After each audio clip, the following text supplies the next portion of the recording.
Hi friends, ഞാനിപ്പോൾ ഉള്ളത് Malappuram ജില്ലേൻ്റെ last, അതായത് പിന്നെ പാലപ്പെട്ടി കാപ്പിരിക്കാട് അല്ലേ? അതെ അതെ അതെ, അവിടെയാണുള്ളത്. പൊന്നാനിയൊക്കെ ഇവിടെ അടുത്താണ് അല്ലേ? പൊന്നാനി താലൂക്കിൽപ്പെട്ട സ്ഥലമാണിത്.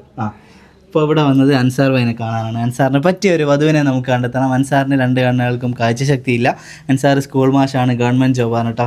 കാസർഗോഡല്ല വർക്ക് ചെയ്യുന്നത്? കാസർഗോഡാണ് വർക്ക് ചെയ്യുന്നത്. ഹൈസ്കൂൾ അധ്യാപകനാണ്, സോഷ്യൽ സയൻസ് ആണ് പഠിപ്പിക്കുന്നത്. അതെ, അൻസാറിന് ഇപ്പോൾ 31 വയസ്സാണ്. അതായത് നമുക്ക് മാക്സിമം ഒരു 29 വയസ്സ് വരെയുള്ള ആലോചനകൾ സ്വീകരിക്കാം. അൻസാർ മാഷ് ആളൊരു സംഭവം തന്നെയാണ് കേട്ടോ. കാഴ്ച പരിമിതി ഉണ്ടെങ്കിലും അതൊന്നും യാതൊരു തരത്തിലും അൻസാർ മാഷിൻ്റെ ജീവിതത്തെ ബാധിക്കാറില്ല. ഒറ്റയ്ക്ക് യാത്ര ചെയ്യും, അതേപോലെ ഫോണിൻ്റെ എല്ലാ കാര്യങ്ങളും കൈകാര്യം ചെയ്യും. കാഴ്ച പരിമിതിയുള്ള മറ്റു കുട്ടികൾക്ക് അതൊക്കെ പറഞ്ഞു കൊടുക്കാനും അൻസാർ മാഷ് മുൻപന്തിയിൽ തന്നെ ഉണ്ടാവും കേട്ടോ. ആൾ നല്ല അടിപൊളി ഒരു കലാകാരനും പാട്ടുകാരനും കൂടെയാണ്.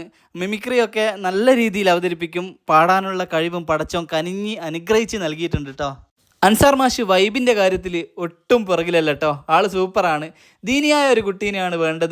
നമ്മൾ ഒരുപാട് കല്യാണങ്ങൾ നമ്മുടെ ചാനൽ വഴി നടത്തിയിട്ടുണ്ടെങ്കിലും കാഴ്ച പരിമിതിയുള്ള ആളുകളുടെ കല്യാണം നടക്കുന്നത് വളരെ ചുരുക്കമാണ്. എന്തുകൊണ്ടാണത് എന്ന് എനിക്ക് മനസ്സിലാവുന്നില്ല.